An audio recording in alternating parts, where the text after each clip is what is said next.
चलो आज के वीडियो में हम पावर पॉइंट सीखते हैं कि पावर पॉइंट क्या होता है, कैसे ओपन करते हैं, उसके ऑप्शन क्या क्या होते हैं। तो सबसे पहले हम बात करें अगर ओपन करने की, तो पावर पॉइंट को ओपन करने के 2 से 3 तरीके हैं। तो सबसे पहले हम आसान सा तरीका बताते हैं। आपको कीबोर्ड से विंडो के साथ आर को एक बार प्रेस करना है, जिससे ये रन डायलॉग बॉक्स खुल जाएगा। इसमें आपको लिखना है पावर PNT। आप देख सकते हैं यहाँ पे हमने क्या लिखा, पावर PNT, और ओके कर देना है। तो ये आपका पावर पॉइंट ओपन हो गया आ जाता। तो ये तो था आपका पहला तरीका। अगर दूसरे तरीके की बात करें तो सबसे पहले आपको यहाँ पे स्टार्ट बटन पे जाना है, ऑल प्रोग्राम पे क्लिक करना है, माइक्रोसॉफ्ट ऑफिस पे क्लिक करना है, और यहाँ पे आपको ढूंढ लेना पावर पॉइंट 2007। ये हमने ओपन कर लिया। हम 2007 वर्जन पढ़ा रहे हैं, तो आपके लेटेस्ट वर्जन 2019 भी गया है, पर हम 7 पढ़ते हैं क्योंकि सबसे यूजर फ्रेंडली आपका यही होता है। ठीक है, तो इसमें सबसे पहले देखते हैं जो आपका ओपन होके आता है। ऊपर ये जो लिखा प्रेजेंटेशन 1, इसको टाइटल बार, इसको होम, इंसर्ट, मेनू बार बोलते हैं, और जो नीचे ऑप्शन आते हैं इनको हम रिबन्स बोलते हैं। पावर पॉइंट के पेज को स्लाइड बोलते हैं। बाय डिफॉल्ट एक स्लाइड मिलती है, मतलब ये आपकी स्लाइड है। ये आपको स्लाइड विंडो बोला जाता है। नीचे आपका नोट पेन बोला जाता है। तो ये चीजें होती हैं, बाकी इनके बारे में आपको पता होगा। जैसे कि सबसे पहले ऑप्शन की बात करें, यहाँ पे ऑफिस बटन।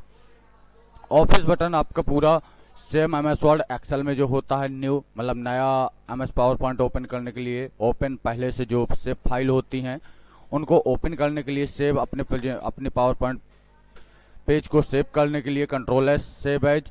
आप चेंजमेंट करते हैं तो उसको दोबारा से सेव करने के लिए, प्रिंट आउट लेने के लिए, पासवर्ड लगाने के लिए, किसी को सेंड करने के लिए, या पब्लिश या क्लोज, और एग्जिट पावर पॉइंट एक साथ बंद करने के लिए। तो ये चीजें आपकी पढ़ी हुई हैं। तो हम आते हैं क्लिपबोर्ड। ऑफिस क्लिपबोर्ड क्या होता है, आपके द्वारा कट या कॉपी किया गया मैटर इसमें स्टोर होता है। जैसे हम कह दें कि कंप्यूटर, यहाँ पे हमने लिखा और इसको कट कर लिया। कट करने की शॉर्टकट की आपको पता होगी, Ctrl+X होती है। ऑप्शन का प्रयोग करना चाहो तो यह है कट। तो अगर आपने कट कर लिया तो ये मैटर आपका यहाँ से गायब हो जाता है और जाके क्लिपबोर्ड में स्टोर हो जाता है। आप देखेंगे तो ये स्टोर है, ठीक है। और ये स्टोर होने के बाद जहां पर भी आपको रखना है तो पेस्ट के द्वारा रख सकते हैं, जिसकी शॉर्टकट की Ctrl+V होती है। तो आप देखेंगे यहाँ पे हमने लिखा था और यहाँ पे आ गया। तो ये होता है कट और कॉपी। कॉपी की बात करें तो कॉपी से इसको हम चाहते हैं कि यहाँ तो लिखा ही रहे, कंट्रोल हमने C कर लिया, या फिर ऑप्शन का प्रयोग कर लो और यहाँ भी आ जाए तो यहाँ पे पेस्ट कर दो। तो ये आ गई, यहाँ भी लिखा और यहाँ भी। ये होता है कट, कॉपी और पेस्ट।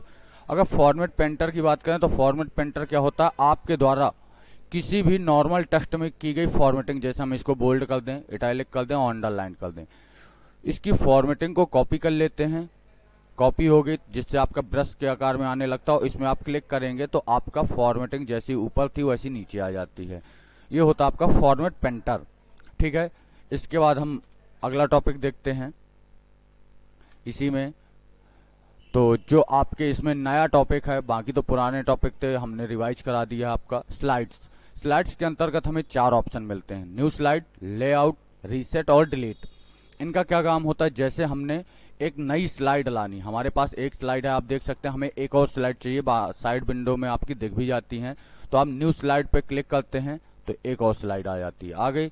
अगर आप इसी को शॉर्टकट की का प्रयोग करना चाहें तो कंट्रोल के साथ M दबाते हैं तो एक न्यू स्लाइड आ जाती है, ठीक है। तो ये न्यू स्लाइड लाने की शॉर्टकट की है। इसके बाद बात करें हम लेआउट। लेआउट क्या होता है, आपके द्वारा इंसर्ट कराई गई स्लाइड जो होती है उसकी डिजाइन को चेंज करते हैं। हमने जैसे इसकी डिजाइन चेंज करनी, आप देख सकते हैं ऐसी डिजाइन है, और जैसे ही हमने गए कि 2 कंटेंट के रूप में आ जाए तो यहाँ पे अलग अलग 2 कंटेंट।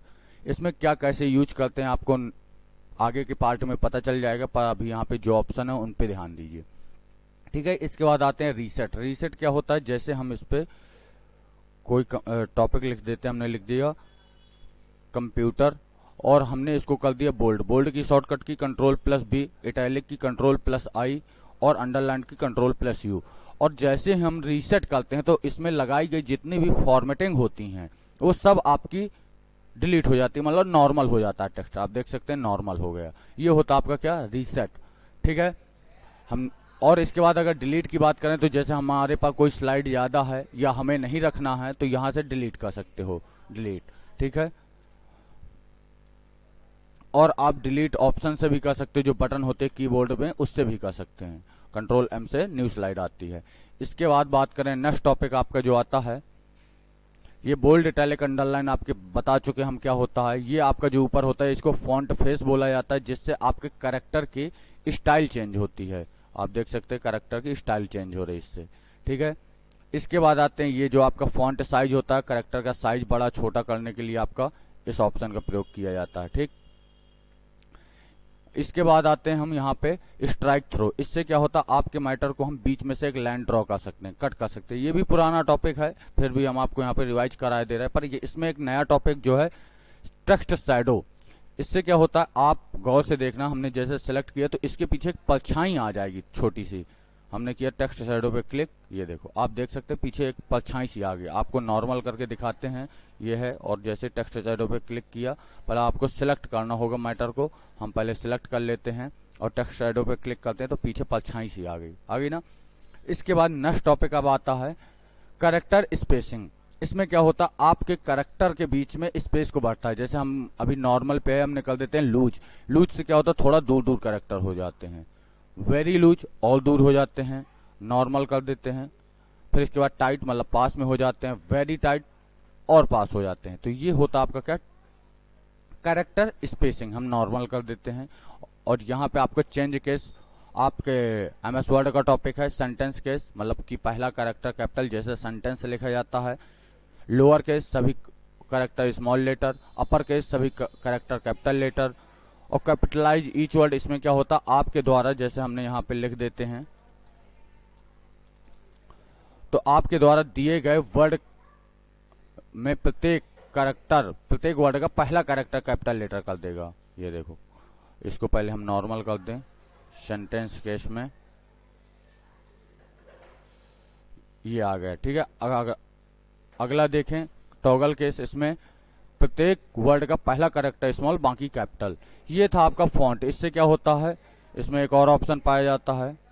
जैसे हम करें इससे ग्रो फॉन्ट, मतलब कि साइज इंक्रीज होता है कैरेक्टर का। श्रिंक फॉन्ट, इससे कैरेक्टर का साइज छोटा होता है। और क्लियर फॉर्मेटिंग, आपके द्वारा जो भी चेंजमेंट होता है वो सबको नॉर्मल कर देता है। इससे होता है कैरेक्टर को कलरफुल करना। ये आप देख सकते हैं कलर हो रहा, ठीक है। इसके बाद पैराग्राफ टॉपिक हम नेक्स्ट वीडियो में डिस्कस करते हैं। आज के लिए बस इतना ही।